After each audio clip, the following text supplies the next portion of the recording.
Millating qaysi? Kimni maqsadingsan?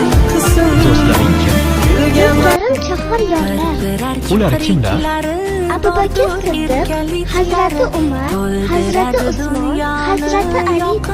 Qachondan beri musulmonsan? Al-Misoqdan beri. Al-Misoq nima?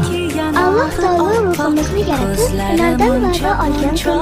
E'tiqoding qaysi? Ahli sunna va jamoat e'tiqodi. Kimni yaxshi ko'rasan? Alloh taoloni, Undan keyinchi? payg'ambarimiz Muhammad alayhissalomni, Undan keyinchi?